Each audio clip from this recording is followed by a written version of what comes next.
Vamos a hacer una oración, hermanos. Señor, te damos gracias por tus bendiciones y por tu cuidado sobre nuestras vidas. Agradecemos que nos permitas estar en este lugar y te pedimos que tu bendición esté en medio de nosotros en esta hora. Permítenos tener una comprensión de lo que leemos en tu palabra y poder, Señor, hallar en ella siempre tu voluntad en el momento de haber permitido que alguien la escribiera. Te pedimos que sea de bendición a nuestras vidas y que podamos tomarlo de esta forma. En tu nombre, Jesús. Amén.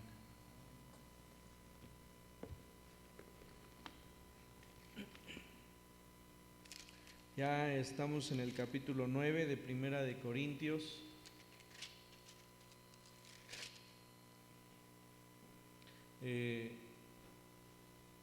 Siempre a partir de que estamos al frente me gusta escuchar cuando alguien más predica o cuando alguien más tiene algún estudio de la palabra del Señor. Y hoy, como no tenemos alumnos, pues nuestras maestras tienen esa bendición, ¿verdad? Porque aquí están las 3 maestras, entonces pues espero que también sea de bendición para ustedes. Bien, el capítulo 9 de Primera de Corintios es un momento en el que el apóstol no defiende su apostolado porque no tiene que hacerlo. Más bien explica a los que de alguna forma están batallando con esto. Quítale el efecto, Levi, al uno es.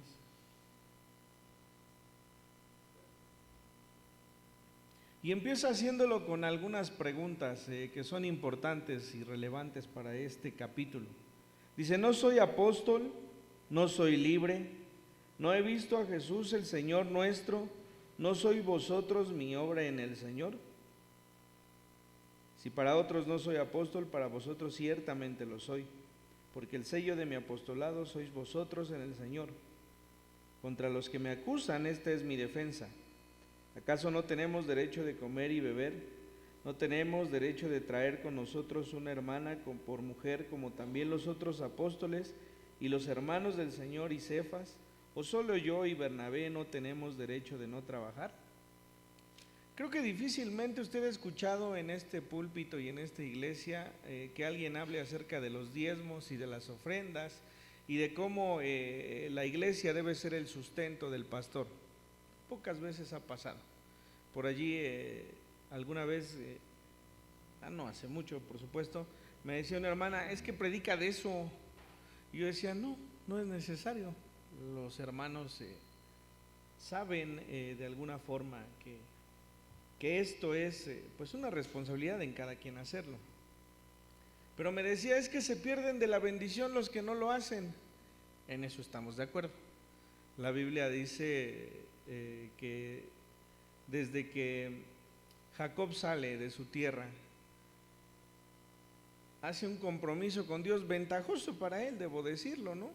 Porque dice: si tú me bendijeres y si tú me dieres, yo traeré a ti, delante de ti, traeré el 10% de todo, ¿no? Muy ventajoso, ¿no? Pero al final de cuentas es un hombre que conoce a Dios y que entiende que todo viene de Dios. El propósito del diezmo es que cada uno sepamos que todo lo que tenemos proviene del Señor. Así que si hoy estamos padeciendo por una realidad económica difícil, como lo es para todos, confiemos que todo viene del Señor, seamos prudentes en la obediencia a nuestro Señor, y así como Jacob diremos: Señor, si tú me bendijeres, de todo lo que tú me des, traeré el 10%, el diezmo, para ofrendarlo, ¿no? Muchos otros dicen: bueno, pues es que como eso estaba dentro de la ley, entonces el diezmo ya no es necesario, ¿no? Como los sacerdotes eran partícipes de lo que los hombres sacrificaban y de ahí correspondía que ellos comiesen, como aquí mismo Pablo lo dice, y ese viejo pacto ha terminado, bueno, entonces ya no hay que ofrendar y diezmar. Al final encontraremos siempre un buen porqué o un mal porqué, diría yo, de no hacerlo. El problema es que este diezmo no se estableció en la ley, se estableció previo a la ley. Jacob es previo a la ley, Abraham es previo a la ley. Dice que Abraham, cuando regresó de la guerra con Lot, presentó el diezmo al sacerdote Melquisedec. Pero bueno, esto es, la introducción a este pasaje del cual el apóstol está dispuesto a hablar, porque ellos mismos se lo han preguntado. Casi a partir de hace 2 capítulos o 3, diremos que todo lo que el apóstol escriba es en respuesta a lo que le han manifestado, ¿no? De todas estas cosas que ustedes me escribieron, decía el capítulo 6, es de lo que el apóstol está dispuesto a hablar. Entonces seguramente por ahí algún comentario decía, muchos no quieren ofrendar porque dicen que esa ofrenda será para los que vienen, para todos ustedes, los apóstoles. Y entonces empieza el apóstol con estas preguntas: ¿no soy apóstol? ¿No soy libre? ¿No he visto a Jesús el Señor nuestro? ¿No sois vosotros mi obra en el Señor? Fíjense las preguntas que él hace. ¿Acaso el pastor no es libre como cualquiera de nosotros? A veces tendemos a decir, no, es que el pastor, imagínate, él es el pastor e hizo esto. Ah, bueno, pues usted es la oveja y también hizo aquello, ¿no? ¿No es libre también el apóstol? ¿No es libre bajo la libertad que el Señor Jesucristo proclamó? Eso es lo que está diciendo.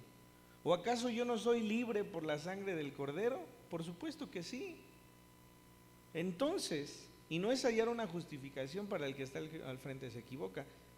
Es obligación del que está enfrente, como es obligación de los padres, como es obligación de los cristianos para los que no lo son, ¿no? O sea, si el apóstol en este momento o el pastor tiene la obligación de tener un comportamiento mejor que los que están en la iglesia, bueno, los padres tienen la obligación de tener un comportamiento mejor de los que sus hijos tienen.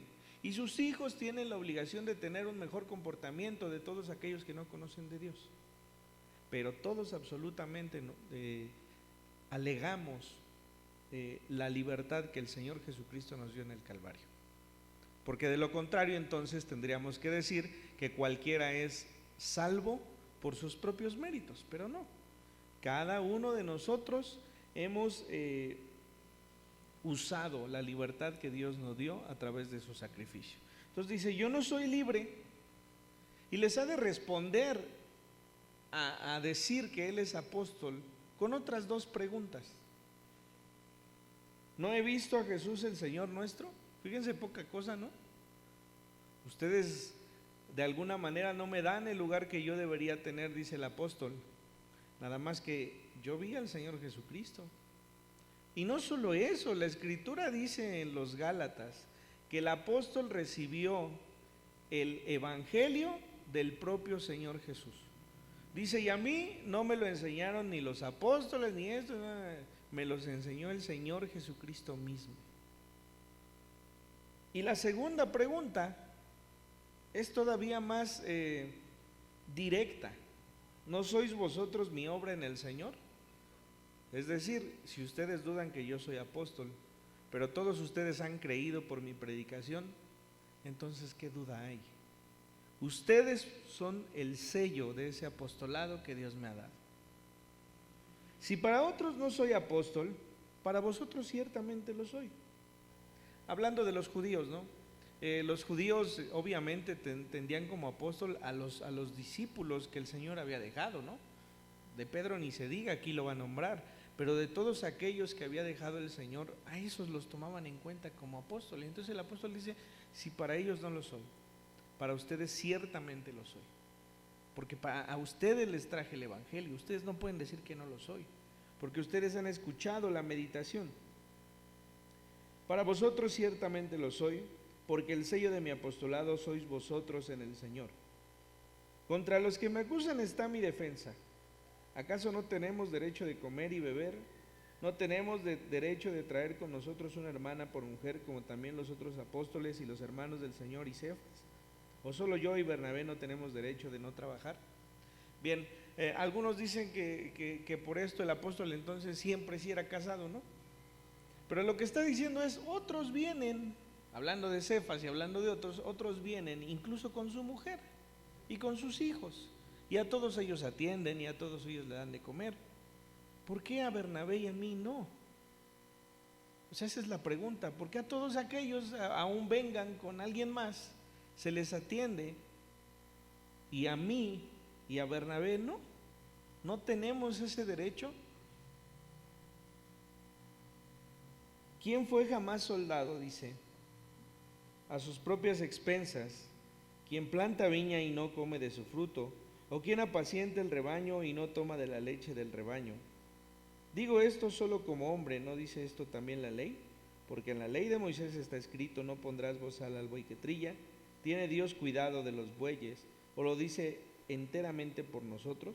Pues por nosotros se escribió, porque con esperanza debe arar el que ara, y el que trilla con esperanza debe recibir el fruto. Si nosotros sembramos, entonces entre vosotros lo espiritual es gran cosa si segáramos de vosotros lo material.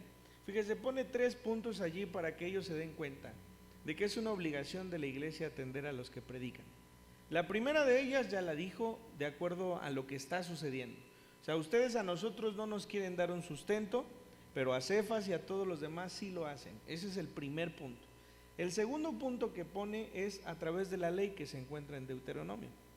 No pondrás bozal al buey que trilla. ¿Qué significa esto? El trillar es demoler el maíz una y otra vez. Entonces se pone a un buey a que lo haga, obviamente avanzando y cargando con su peso una piedra que va moliendo el maíz, por decirlo así. Entonces cuando decimos nosotros, no, es que eso ya está muy trillado, bueno, quiere decir que se ha dicho muchas veces, tantas, que ya está completamente molido, ¿no? Ya se ha dicho muchas veces, por eso decimos eso. Pero en este aspecto el Señor lo que dice es, no pondrás bozal al buey que trilla, es decir, a ese buey que va avanzando una y otra vez. No se le ponía el bozal para que si en el momento de trillar pudiese comer, lo hiciera. No hubiera esa limitante de tener un bozal y tener que estar trabajando sin tener derecho a comer eso. Entonces el apóstol dice, eso es lo que dice la ley del Señor, hablando de los sacerdotes. Si nosotros leemos en el Levítico y en el Deuteronomio, nos encontramos con que todas las ofrendas que se presentaban delante del Señor, habría una porción que era separada para el sumo sacerdote. No todas tampoco, pero había siempre una repartición para la clase sacerdotal. El Señor había tomado a todos los levitas y a los sacerdotes, a la descendencia de Aarón, para que pudieran tener sustento de ello, porque ellos trabajaban y servían al pueblo. Entonces su ejemplo es, si el buey que trilla tiene derecho a comer de ese alimento, ¿cómo se supone que entonces nosotros, que somos serviciales para con ustedes, no tendremos este mismo derecho? Y entonces dice, versículo 10, ¿o lo dice enteramente por nosotros? Pues por nosotros se escribió, es decir, no era por los bueyes, ¿no? Por nosotros, dice, se escribió, porque con esperanza de arar el que ara, y el que trilla con esperanza debe recibir del fruto. Si nosotros sembramos entre vosotros lo espiritual, este es el punto 3. Si nosotros sembramos entre vosotros lo espiritual, ¿es gran cosa si segáremos de vosotros lo material? ¿Qué quiere decir esto? Que aquel que se queja de que el pastor o el apóstol o el que está ministrando al Señor obtiene una ganancia de ello, no ha entendido cuál es el valor de la esperanza de la fe. Él dice, si nosotros sembramos lo espiritual en ustedes, como diciendo lo espiritual, lo que es importante, entonces es mucho que nosotros obtengamos de lo material. Eso es lo que está diciendo. Si alguno dice, no, pues mire, yo lo veo muy seguido en los hermanos o en las personas que o hacen conciertos o tienen un ministerio y que de alguna manera tienen que viajar, en el que usted me diga, yo lo veía mucho con Marto, pero por ejemplo con el payasito Leito, le escriben de cosas. A Dante Gebel le escriben de cosas, a Cash Luna le escriben de cosas, y no nos vamos a meter si es bueno o no lo que predican, ese no es el punto. Pero todos ellos tienen que viajar y muchos de ellos llevan audio y muchos de ellos tienen que comer y tienen familias, ¿no? Y los comentarios son: ¿cuándo Jesús predicó, cobró por predicar? Pues aquí el apóstol dice que es su derecho. Y dice que deben obtener ganancia de ello. A veces tenemos temor en utilizar las palabras como son, ¿no? Pero un pastor o un apóstol o un evangelista tienen derecho a obtener ganancia de lo que predican. ¿Cómo lo podemos entender? Porque lo espiritual es más importante que lo material. Entonces dice el apóstol: si nosotros sembramos en ustedes lo espiritual, ¿es mucho acaso que nosotros tomemos de ustedes lo material? Y fíjense que lo está diciendo un hombre que nunca lo tuvo de ellos. En muchas ocasiones dice: yo no he utilizado este derecho, aquí lo va a decir, pero hay en muchas otras cartas que dice: pues ustedes no han sido oportunos, dice, en traer a nosotros, ¿no? Y el apóstol nunca dejó de trabajar. Muchos de los pastores no dejamos de trabajar, porque no viviríamos de esto. Y la Biblia dice que así tendría que ser.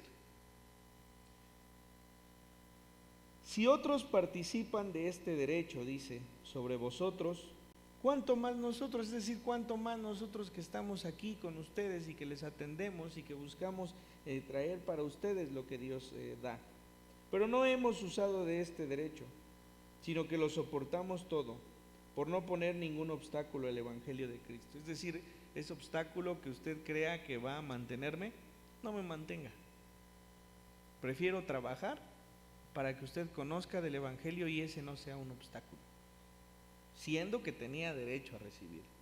¿No sabéis que los que trabajan en las cosas sagradas comen del templo, y que los que sirven del altar participan? Hablando de los sacerdotes. Así también ordenó el Señor a los que anuncian el Evangelio que vivan del Evangelio. Y esas son las palabras que les digo, a veces no nos atrevemos a usar, pero la Biblia lo dice.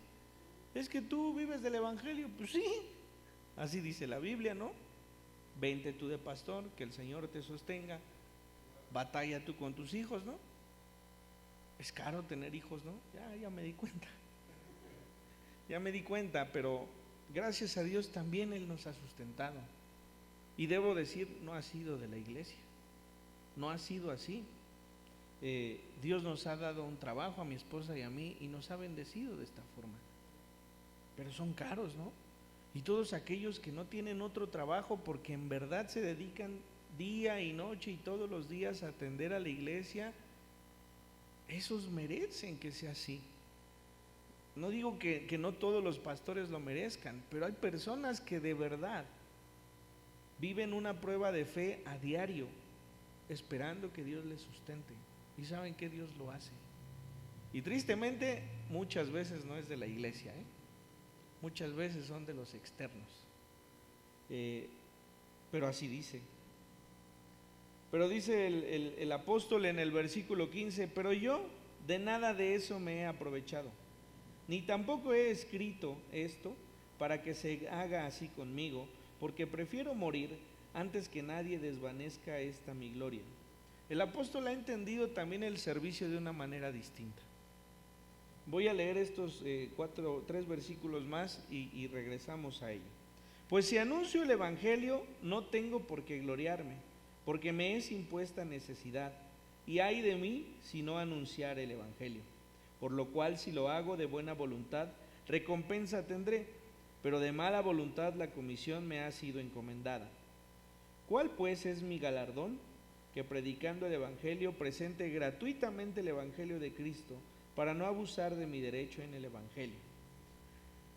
Es decir, les dice el apóstol: no estoy escribiendo para que ustedes digan, bueno, pues entonces ahí les va, ¿no? No, ese era el objetivo del apóstol, no era recibir la manutención de ellos. Él dice todo lo contrario, o sea, al contrario, no quiero que ustedes me retribuyan, dice, porque de esta manera se desvanecería esta mi gloria, dice.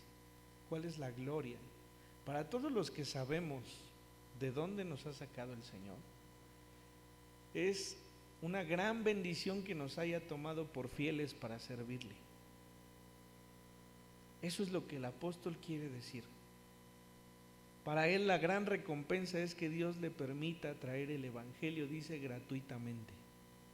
porque ha entendido de dónde provenía y ha entendido cuál era su fin. Y esto es una gran bendición para todos nosotros. Ayer platicaba con una maestra y conocí a mi papá. Tuvimos que ir voluntariamente a fuerzas al centro, y me encontré allí con algunos maestros de la escuela de mi papá, entre ellos esta maestra, y me decía, hablando de mi papá, que pues que había sido muy inesperado, ¿no? Y yo le dije, pues sí, pero si Dios quiere, pues de una vez vámonos, ¿no? Y me dice, ay no. Y, ¿por qué no? Pues porque tengo la incertidumbre de qué va a pasar después. Digo, pues sí, pues yo no la tengo. Yo sí sé lo que va a pasar después. Entonces yo sé que lo que viene después es mejor de lo que estamos viviendo, ¿no? Y entonces, si sabemos eso, servir al Señor es lo suficientemente abundante para servirlo gratuitamente. Y entonces el apóstol dice, yo no quiero que ustedes me den. Nosotros hemos soportado todo, es decir, hemos tenido todos nuestros gastos. Para mí, dice, ¿cuál es entonces mi galardón? Servir a Dios gratuitamente. De todas maneras dice, si lo hago por las buenas, versículo 16, pues si anuncio el evangelio, no tengo por qué gloriarme, porque me es impuesta necesidad. Ay de mí si no anunciar el evangelio. Se convierte en una necesidad el llevarle a la gente lo que es Dios. Cuando de verdad conocemos lo que es Dios, se convierte en una necesidad que alimenta nuestro cuerpo, que alimenta nuestra alma. Por lo cual, si lo hago de buena voluntad, recompensa tendré. Pero si de mala voluntad, la comisión me ha sido encomendada. Hay un momento en el que todos los que han de servir al Señor entregarán cuentas. Si esas cuentas son claras, habrá un galardón para todos ellos.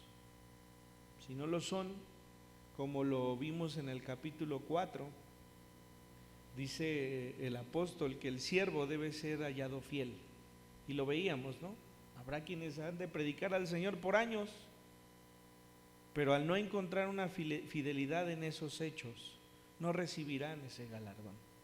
Entonces todo su trabajo habrá sido vano. Versículo 19, por lo cual, siendo libre de todos, me he hecho siervo de todos para ganar a mayor número.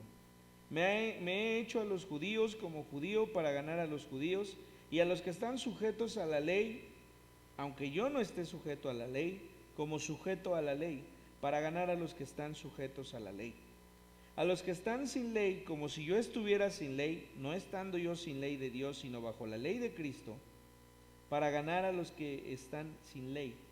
Me he hecho débil a los débiles para ganar a los débiles.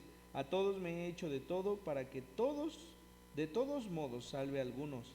Y esto hago por causa del evangelio, para hacerme copartícipe de él.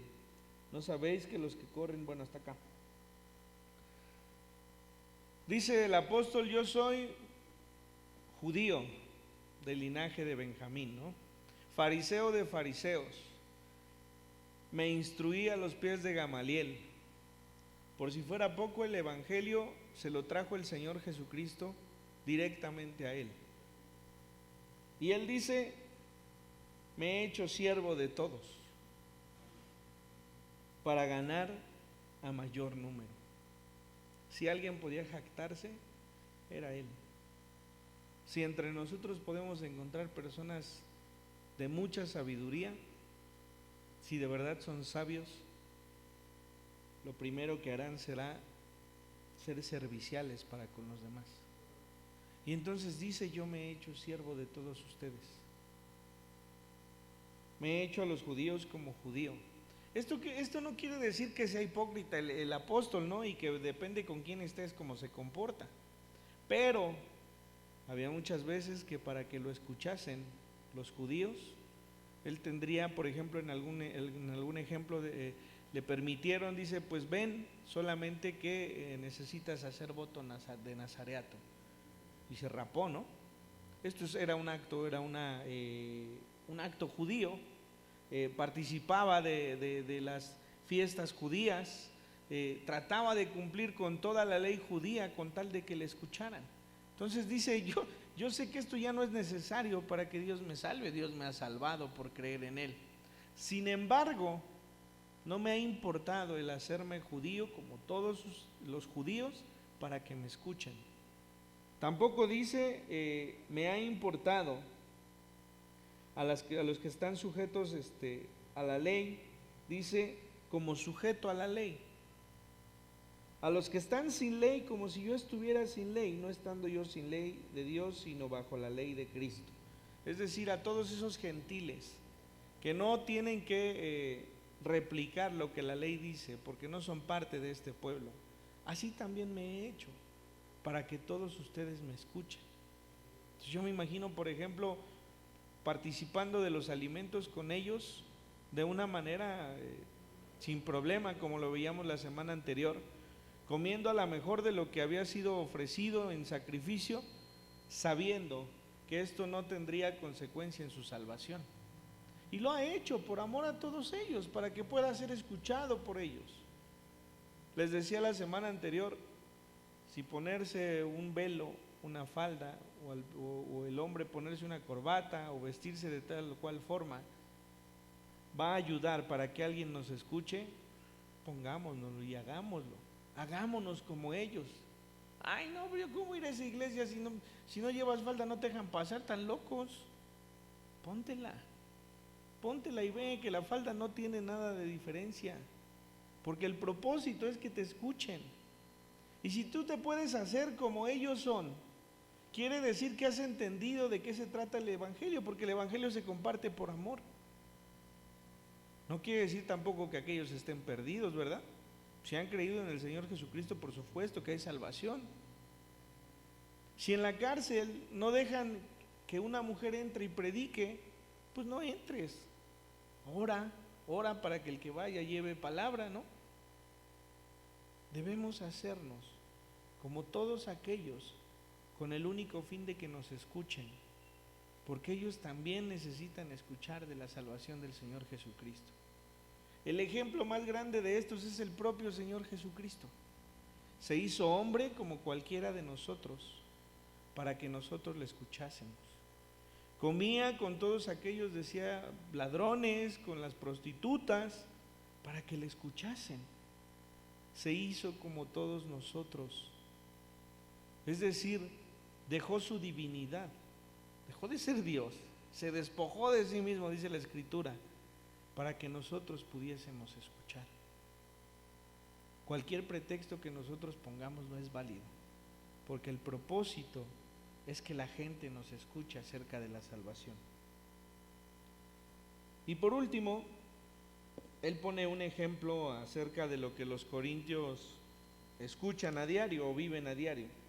¿No sabéis que los que corren en el estadio, todos a la verdad corren, pero solo uno lleva ese premio?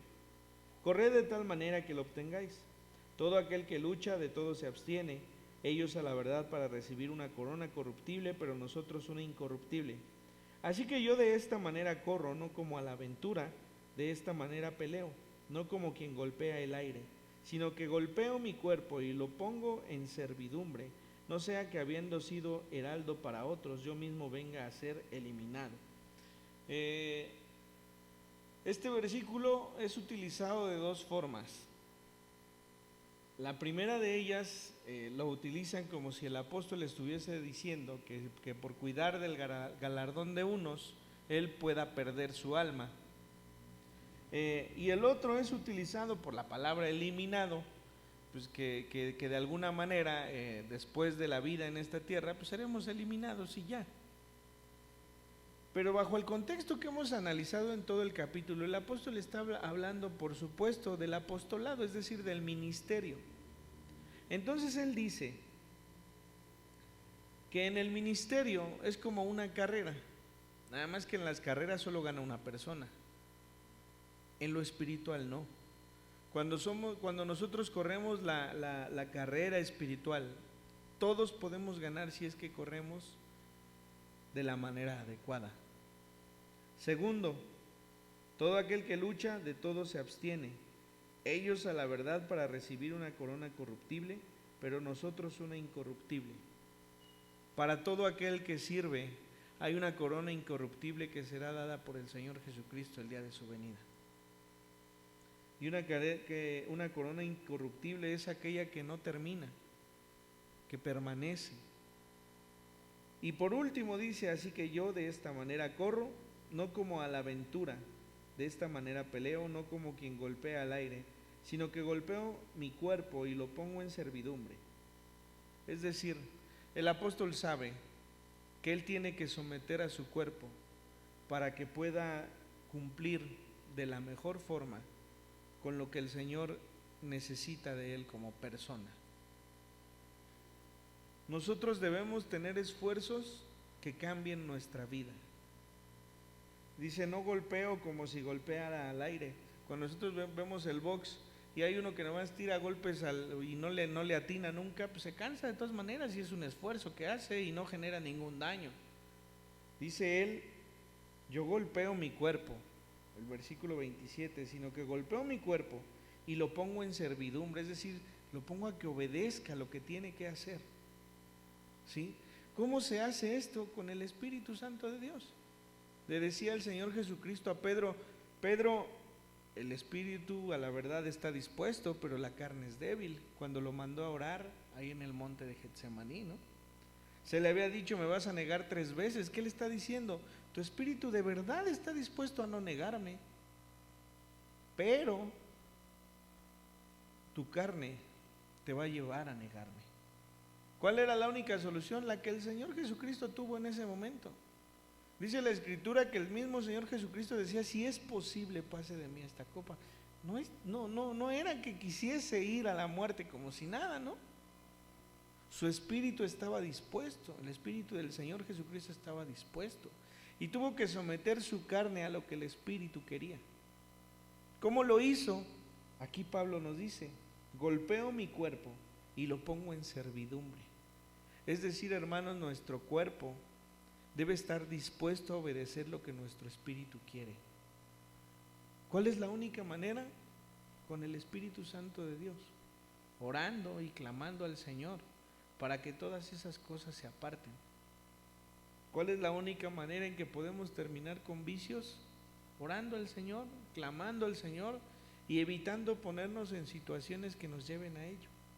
Esa es la única manera. Y esa es la manera en la que el apóstol dice, golpeo mi cuerpo y lo pongo en servidumbre. Insisto, lo último de este versículo no habla de salvación.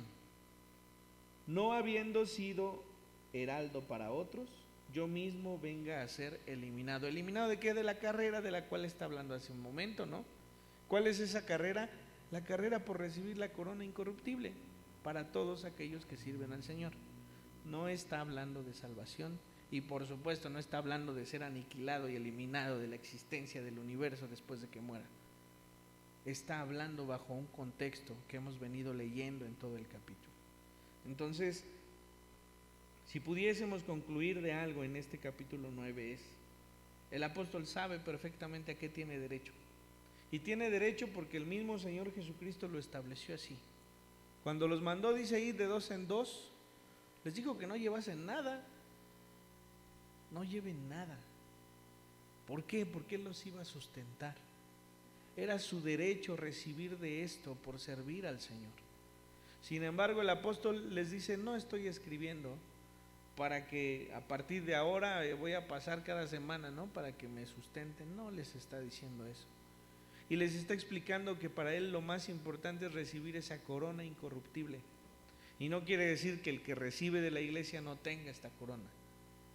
Solamente quiere decir que Él se ha esforzado para no ser una carga para nadie y que no sea el impedimento de que el Evangelio llegue a ellos. Él tiene una carrera que terminar y la ha de cuidar, y ha de cuidar su pensamiento y ha de cuidar su cuerpo para que esta carrera culmine, y la culmine como el que llega en primer lugar y reciba la corona incorruptible para todos aquellos que deciden servir al Señor. Así que, hermanos, yo sí les invito a que seamos prudentes en lo que pensamos de todos aquellos que sirven al Señor. Dios nos ha bendecido en gran manera. Dice la Escritura: no sepa tu mano derecha lo que da tu izquierda, o al revés, ni me acuerdo. Pero el propósito es saber que ese acto de obediencia nos da sustento. ¿Quiere probar lo que Jacob hizo con el Señor? Hágalo, pero sea obediente en todo, ¿no? Aparte su diezmo, su ofrenda, preséntela delante del Señor y ore. Yo me acuerdo mucho de un consejo que mi papá le dio a una persona cuando le decía: es que siento que no me alcanza. Y le dijo: mira, haz una cosa diferente. Tú quieres traer ofrendas y diezmos al final de la semana o de la quincena o del mes, ¿no? Cuando prácticamente ya se acabó todo, ¿no? Hazlo al revés. El día que te paguen, aparta tu diezmo y después vas a ver que milagrosamente Dios obra. Pero al revés, ¿no? Y así deberíamos enseñar a nuestros niños. Yo seguramente así lo haré en su momento, pero el día lunes no le dé la moneda hoy para dar ofrenda en la clase. Désela a partir del lunes y póngalo a orar por esa ofrenda todos los días, para que el domingo él presente su ofrenda consciente de lo que es. Así, solo de esa manera, cuando nosotros crecemos, hacemos conforme a lo que Dios dice. Presentemos de lo que Dios nos da y no de lo que nos va sobrando del sueldo. Al revés, háganlo al revés. Y ustedes van a ver cómo milagrosamente Dios les va a dar más abundantemente de lo que podemos entender. Y dice: y abrirá las ventanas de los cielos y derramaré bendición hasta que sobre y abunde. Sobreabunde. Así que tiene hoy un problema económico que le ha rodado en su cabeza haga lo que el Señor le dice. Yo le aseguro que el Señor va a bendecir su vida. No lo haga por decir: bueno, lo voy a hacer a partir de hoy y el fin de mes hago cuentas. No, hágalo por obediencia. Hágalo reconociendo que todo lo que tiene es porque Dios se lo ha dado. El Señor va a ver su corazón y le va a bendecir. Dice, con esto termino, que Jacob le dijo a sus mujeres: es que su padre me ha cambiado el sueldo 7 veces, pero Dios ha estado conmigo y me ha bendecido. Tenga el patrón que tenga, Dios le va a bendecir y le va a dar y ¿sabe qué? Que también le va a bendecir al patrón. Esto siempre pasa. Vamos a orar. Señor, te damos gracias por tus bendiciones. El hecho de estar en este lugar reconociendo que todo viene de ti solamente es un acto de fe, un acto en el que declaramos, Señor, que si tú tienes cuidado de las aves de los cielos, de los lirios del campo, si tú has tenido cuidado del buey que trilla, ¿cuánto más lo tendrás por cada uno de nosotros? No hablamos de este tema con el fin de que cada uno pueda traer a partir de hoy más de lo que ha traído, porque esta es una iglesia que ofrenda y que diezma, Señor, reconociendo que todo viene de ti. Pero, Señor, ciertamente es un acto de obediencia que podamos hacerlo de esta forma. Y, Señor, tú traerás bendición, derramarás bendiciones hasta que sobreabunde en la vida de cada uno de nuestros hermanos. De manera especial te pedimos por todos aquellos, Señor, que llevando el Evangelio con un amor profundo hacia ti, tienen la necesidad, Señor, de vivir de este Evangelio, no como un acto lucrativo, como un acto también de esperanza y de fe. Bendice, Señor, a todos aquellos que necesitan y permite que tu iglesia sea bendecida en este acto de obediencia. Honramos y glorificamos tu nombre. Y te pedimos que pongas en nosotros el querer como el hacer.